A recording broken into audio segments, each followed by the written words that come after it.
اپنے دل میں یاد کرتا ہے، میں بھی اسے اپنے دل میں یاد کرتا ہوں۔ جب میرا بندہ کسی محفل میں میرا ذکر کرتا ہے، میں اس سے کہیں بہتر محفل میں اس کا ذکر کرتا ہوں۔ اللہ کی محفل تو ملائے اعلیٰ کی ہے، ملائکہ مقربین کی ہے۔ بہرحال اللہ کو تم اپنے دل میں مستحضر رکھو، اللہ تعالیٰ تمہیں بھی یاد رکھے گا۔ دوبارہ فرمایا احفظ اللہ تجدہ امامک تجاہک، اللہ کو یاد رکھو تو اپنے سامنے موجود پاؤ گے، جب چاہو دعا کرو تو احفظ اللہ تجدہ امامک یا تجاہک، اپنے سامنے موجود پاؤ گے۔ اذا سألت فاسأل اللہ، اب آ گیا وہ مرکزی مضمون۔ دیکھو جب مانگو اللہ سے مانگو، غیر اللہ کے سامنے ہاتھ دراز کرو ہی مت۔ ایک حدیث میں آتا، یعنی حرام نہیں ہے، دنیاوی قواعد اصول قوانین کے تحت کسی سے مدد چاہنا، کوئی سوال کرنا حرام نہیں ہے۔ آپ سوال کریں، مدد لیں، اسی پر دنیا قائم ہے، ایک دوسرے کے ساتھ تعاون کے ساتھ۔ لیکن اونچا مقام کیا ہے؟ کسی سے سوال مت کرو سوائے اللہ، یہاں تک کہ جوتے باندھنے کا تسمہ تمہیں درکار ہے تو بھی کسی سے مت مانگو، اللہ سے مانگو۔ کیا پتہ اللہ کس کے دل میں ڈال دے اور وہ آ کے تمہیں تسمہ پیش کر دے۔ ہوتا ہے ایسا، بس اوقات ہوتا ہے۔ جو اللہ کے ساتھ لو لگا کر رکھنے والے ہیں ان کے تو ایسے واقعات ہوتے ہیں کہ دل میں ایک بات آئی اور اس کے بعد وہی بات جو ہے وہ کوئی شخص آ گیا اور اس نے وہ بات پوری کر دی۔ کیونکہ لوگوں کے دل جو ہے وہ تو اللہ کے دو انگلیوں کے مابین جسے چاہتا پھیر دیتا ہے۔ کیا پتہ اللہ کسی فرشتے کو انسانی شکل میں بھیج دے، آتا ہے فرشتہ، آتا ہے انسانی شکل میں، آتا ہے آپ کی تکلیف کو رفع کر دے، آپ کی ضرورت کو پورا کر دے، اسی سے مانگو، کسی اور سے مانگو۔ یہ ہے توحید کا لب لباب۔ یوں سمجھیے اسلام کی جڑ کیا ہے؟ ایمان۔ اسلام کا جو خارجی نظام عمل ہے، انفرادی اعمال ہو، اجتماعی ہو، ان سب کی روح رواں کیا ہے؟ ایمان۔ ٹھیک، ایک بات ہو گئی۔ ایمان کا خلاصہ لب لباب کیا ہے؟ ایمان باللہ۔ ویسے ایمان بالآخرہ بھی ہے، ایمان بالملائکہ ہے، ایمان بالانبیاء ہے، ایمان بالرسل ہے، ایمان بالکتب ہے، ایمان بالقدر ہے، لیکن اصل ایمان، اسی لیے ایمان مجمل میں آپ کو معلوم ہے کسی اور چیز کا ذکر نہیں۔ آمنت باللہ کما ہوا باسمائہ وصفاتہ وقبلت جمیع احکامہ اقرار باللسان وتصدیق بالقلب، یہ ایمان مجمل ہے۔ اجمالی طور پر ایمان اس کا نام ہے، ہاں مفصل تفصیلی طور پر آمنت باللہ وملائکتہ وکتبہ ورسلہ والیوم الآخر والقدر خیرہ وشرہ من اللہ تعالی۔ تو اسلام کی جڑ ایمان، اور اسلام کا سارا جو نظام عمل ہے، چاہے انفرادی اعمال ہو چاہے اجتماعی، ان سب کی روح رواں ایمان، اور ایمان کا خلاصہ ایمان باللہ۔ اور ایمان باللہ کا اصل حاصل وہ ہے جو اس حدیث میں آ رہا، اس کے دو ہیں تقاضے، عبادت صرف اسی کی، استعانت صرف اسی سے۔ اس لیے میں نے سورہ فاتحہ کا تذکرہ شروع میں کیا۔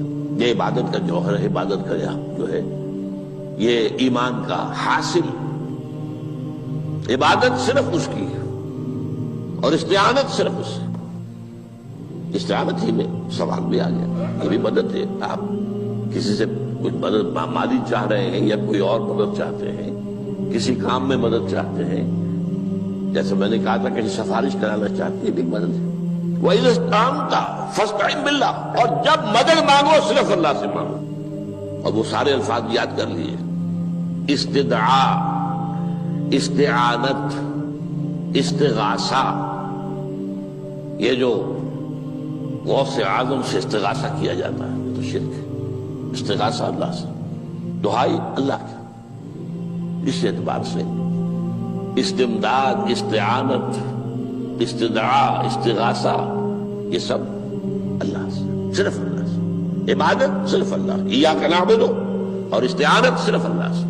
مانگو صرف اللہ سے، جب مدد طلب کرو صرف اللہ سے، اور جان لو اگر تمام لوگ جمع ہو کر تمہیں کوئی فائدہ پہنچانا چاہے نہیں پہنچا سکتے، الا بشیء قد کتب اللہ لک وان اجتمعوا علی ان یضروک بشیء لم یضروک الا بشیء قد کتب اللہ علیک، اگر سب مل کر چاہے تمہیں کوئی نقصان پہنچا دے نہیں پہنچا سکتے مگر وہی کچھ جو اللہ نے تمہارے لیے لکھ دیا۔ اب بتائیے خوف کی جڑ کٹ جائے گی کہ نہیں؟ یہ جو ایمان جو ہے یہ خوف اور حزن دونوں سے نجات دلانے والی بات ہے۔ جو حقیقی مومن ہے وہ اللہ کا ولی ہے، حقیقی مومن وہ اللہ کا ولی ہے، اور الا ان اولیاء اللہ لا خوف علیہم ولا هم يحزنون۔ یہ اولیاء اللہ کو علیحدہ مخلوق نہیں ہے، کوئی ان کے سر پہ سینگ نہیں ہوتے، انسان ہی ہوتے ہیں، لیکن حقیقی معنی میں مومن ان اعتبارات سے جو آج ہم پڑھ رہے ہیں ایمان اس درجے کا پہنچ گیا تو اللہ کا ولی ہے۔ ان لوگوں کے لیے خوف کس بات کا ہوگا؟ کس سے خوف کروں؟ اس کے ہاتھ میں کچھ ہے ہی نہیں، اور اگر کچھ اللہ نے میرے لیے لکھ دیا وہ آ کر رہے گا، چاہے میں لاکھ گڑ گڑاؤں اس کے سامنے کہ مجھے چھوڑ دے، اگر اللہ نے لکھا وہ آیا وہ تو آئے گا، تو کاہے کو اس کے سامنے گڑ گڑانا، کاہے کو جبسائی کرنا اس کے سامنے، اور کسی کے ہاتھ میں کچھ ہے ہی نہیں، میرا خیر ہے ہی نہیں، کاہے کو خوشامد کرو اس کی۔ اور سنیے، رفعت الاقلام، دیکھو نوجوان، قلمیں اٹھا لی گئی ہیں، وجفت الصحف، اور جو رجسٹر ہیں صحیفے ان کی سیاہی خشک ہو چکی ہے۔ یہ ہے وہ اللہ کا علم، اس میں ہر شے لکھ دی گئی ہے، اس کی قلم اٹھا لیے گئے۔ جیسے آپ کو معلوم ہے امتحان ہوتا تھا، 3 گھنٹے ختم ہو گئے، اسٹاپ رائٹنگ، بس اب قلم رک جانا چاہیے۔ وہ قلم تو تقدیر کا کاتب جو ہے وہ قلم اس کا اب اٹھا لیا گیا، اور جو صحیفے جن پر لکھا گیا وہ خشک بھی ہو گئے۔ یہ تو روایت ہے جو امام ترمذی نے جس کو روایت کیا، یہ متن ان کا ہے جو ہم نے پڑھا ابھی، اور ان کا قول یہ ہے کہ یہ حدیث حسن صحیح ہے، لیکن یہی روایت اور انہی راوی سے عبداللہ ابن عباس سے رضی اللہ تعالیٰ عنہما اور بھی محدثین نے کی ہے، تو اس میں سے ایک اور متن جو ہے وہ یہاں پر امام نووی نے دے دیا ہے۔ احفظ اللہ تجدہ امامک، یہ تو پہلا وہ ٹکڑا تھا، وقت جاہک تھا، یہاں امامک ہے، امام مطلب ایک ہی ہے، اپنے سامنے پاؤ گے۔ اللہ کی حفاظت کرو، اللہ کو دل میں، اللہ کی یاد کو محفوظ رکھو، گویا کہ اللہ کو مستحضر رکھو۔ ذکر اللہ کے معنی کیا ہے؟ استحضار اللہ فی القلب، یہ ذکر اللہ ہے۔ جنہیں ہم ذکر سمجھ بیٹھے ہیں وہ ذکر کے ذریعے اقیم الصلاۃ لذکری، نماز قائم کرو میری یاد کے لیے، نماز ذریعہ ہے یاد کا۔ یہ علیحدہ بات ہے کہ آپ نے 17 رکعتیں بھی پڑھ لی ہو عشاء کی اور یاد آپ کو آئی ہی نہیں کوئی، آپ تو ایک میکینیکل انداز میں جو ہے وہ اٹھک بیٹھک کر رہے ہیں اور آپ کی زبان سے کچھ نکل رہا ہے، تو اس کا آپ کے شعور سے، دل کی گہرائی سے کوئی رابطہ ہے ہی نہیں، وہ ذکر تو نہیں ہوا۔ ہاں نماز فرض تھی وہ ادا ہو گئی، آپ کی ایک فرض ادا ہو گئی۔ تو جنہیں ہم نے ذکر سمجھا وہ ذرائع ذکر ہے، اللہ اللہ سبحان اللہ سبحان اللہ زبان سے، یہ تاکہ اس کے نتیجے میں وہ ذکر حاصل ہو جائے۔ استحضار اللہ فی القلب، ذکر کے معنی ہے استحضار اللہ فی القلب۔ تعرف الی اللہ فی الرخاء، اور دیکھو کشادگی کے وقت میں تم اللہ کو یاد رکھو، اللہ کی طرف رجوع کیے رہو، بھول نہ جاؤ۔ وہ نہ ہو جو کبھی کہا تھا، بہادر شاہ ظفر کے اشعار میں سے بہت دور کا شعر ہے، ظفر آدمی اس کو نہ جانیے چاہے کتنا ہی ہو فام زکا، جسے عیش میں یاد خدا نہ رہی، جسے تیش میں خوف خدا نہ رہا۔ وہ ہے کشادگی کی حالت میں، جبکہ تمہارے لیے کشادگی ہے، اللہ کی طرف رجوع کیے رکھو۔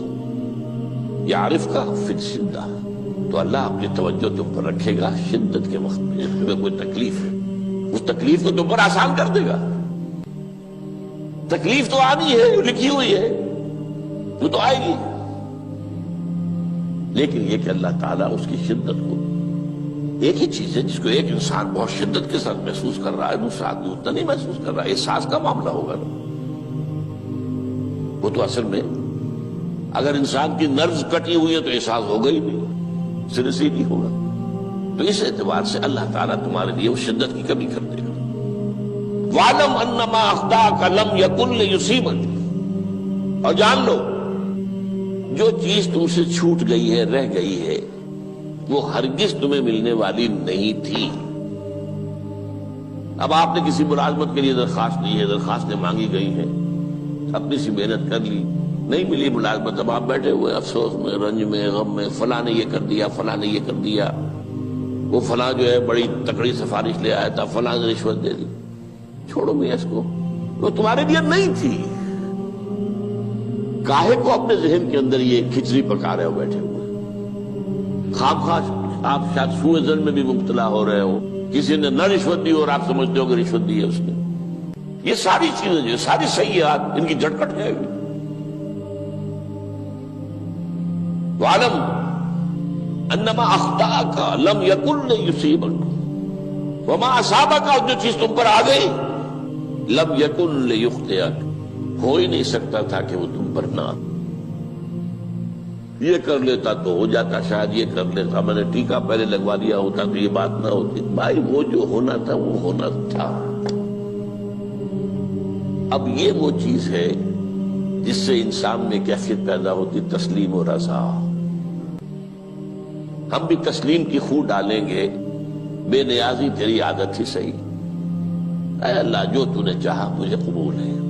اسی لیے میں نے آپ کو آیتیں سنائی سورہ تغابن کی، ما اصاب من مصیبت الا باذن اللہ، کوئی مصیبت نہیں آتی مگر اللہ کے اذن سے۔ وَمَن یؤمن باللہ یہدی قلبہ، جو اللہ پر ایمان رکھتا ہو اللہ اس کے دل کو ہدایت دے دیتا ہے۔ ہدایت کس بات کی؟ تسلیم و رضا۔ سر دوستاں سلامت کہ تو خنجر آزمائی، نہ شبد نصیب دشمن کے شبد ہلاکت دیگت۔ اے اللہ تیری طرف سے ہے، مجھے قبول ہے، اور بظاہر مجھے تکلیف ہو رہی ہے لیکن یقیناً اس میں میرا کوئی خیر ہے۔ بیدک الخیر، تیرے ہاتھ میں تو خیر ہی خیر ہے، جو بھی تیری طرف سے آئے۔ سر تسلیم خم ہے جو مزاج یاد میں آئے۔ اور یہ مضمون جو ہے زیادہ بڑے پیمانے پر سورہ حدید میں آیا ہے۔ ما اصاب من مصیبت فی الارض ولا فی انفسکم الا فی کتاب من قبل ان نبرأها، کوئی مصیبت نہیں آتی نہ تمہاری جانوں میں نہ زمین میں زلزلہ آ جانا، سیلاب آ جانا، کچھ اور زمین کا دھنس جانا، یا یہ ہے کہ تمہاری جانوں میں کوئی بخار ہو گیا، کوئی اور تکلیف ہو گئی، اچانک معلوم ہوا کہ انسان کو کینسر ہے اور کینسر بھی اب 3rd سٹیج کو پہنچ چکا ہے، لیکن جو بھی آیا ہے وہ اللہ کے علم کی کتاب میں پہلے سے لکھا ہوا ہے۔ فی کتاب من قبل ان نبرأها، یہ کتاب میں درج ہے اس سے پہلے کہ ہم اسے ظاہر کریں۔ اس کا نتیجہ کیا نکلنا چاہیے؟ لیکن لا تاسوا علی ما فاتکم ولا تفرحوا بما آتاکم، افسوس نہ کیا کرو جو تم سے جاتا رہے، چھوٹ جائے، کوئی عزیز فوت ہو گیا، کوئی موقع ہاتھ سے نکل گیا، ارے بھائی میں چوک گیا، بڑا موقع تھا، اب اس پر افسوس کر رہے ہیں؟ نہیں، جو چیز دیکھیں لا تاسوا علی ما فاتک ولا تفرحوا بما آتاک، جو اللہ تمہیں دے دے اس پر اتراؤ مت۔ وما اصابک لم یکن لیخطئک واعلم ان النصر مع الصبر، اور جان لو اللہ کی مدد صبر کے ساتھ آتی ہے، جو آئے اس کی طرف سے جھیلو، زبان پر کلمہ شکوہ اور شکایت نہ آئے، اللہ سے شکایت نہ آئے، تسلیم و رضا، جو تیری رضا ہے۔ تیری صحت ہمیں منظور ہے لیکن اس کو، مولانا محمد علی جوہر ایک مرتبہ جیل میں گئے، ایک بیٹی بیمار ہوئی، فوت ہو گئی، اس کے بعد دوسری مرتبہ پھر جیل میں گئے، دوسری بیٹی کو وہی بیماری ہوئی، جیل میں اطلاع ملی کہ بیٹی کو یہ بیماری ہو گئی ہے، تو خط لکھا ہے اشعار کی شکل میں، کا آخری شعر یہ ہے: تیری صحت ہمیں منظور ہے لیکن اس کو نہیں منظور تو پھر ہم کو بھی منظور۔ ہم تو چاہتے ہیں میں بیٹی کے تجھے شفا ہو جائے، اسے منظور نہیں تو پھر ہمیں منظور۔ وَاعْلَمْ أَنَّ النَّصْرَ مَعَ الصَّبْرِ وَأَنَّ الْفَرَجَ مَعَ الْكَرْبِ۔ فرج، فراخی، کھل جانا کسی چیز کا، یہ ہے کرب کے ساتھ، تکلیف کے ساتھ، تکلیف ہوتی ہے ساتھ۔ اللہ نے قانون بنایا ہے دنیا کا۔ اب آپ اندازہ کیجئے بچے کی ولادت میں ماں کو کتنی تکلیف اٹھانی پڑتی ہے۔ آج کل تو فیشن ہو گیا ہے، سیدھے سیدھے جاؤ، آپریشن کراؤ، تکلیف سے بچ جاؤ، لیکن یہ ہے کہ یہ بھی آپ کے علم میں ہوگا، وہ ساری تکلیف جیسے ہی بچے کو لا کر ماں کے برابر لٹایا ہے، ساری تکلیف ختم، پھر جو راحت اس سے میسر آتی ہے۔ ان الفرج مع الکرب وان مع العسر یسرا، اسی لیے میں نے وہ آیتیں بھی پڑھی تھی، ان مع العسر یسرا ان مع العسر یسرا۔ اس دنیا میں یہ اللہ نے نظام بنایا ہے، سختیاں جھیلنی ہی ہوں گی۔ لقد خلقنا الانسان فی کبد، ہم نے انسان کو پیدا کیا ہے مشقت کے اندر، مشقت تو کرنی پڑے گی۔ کسی کی جسمانی مشقت زیادہ، کسی کی ذہنی مشقت زیادہ، مشقت سے چارہ کسی کو نہیں۔ تو یہ ہے ان مع العسر یسرا ان مع العسر یسرا۔ بارک اللہ لی ولکم فی القرآن العظیم ونفعنی وإیاکم بالآیات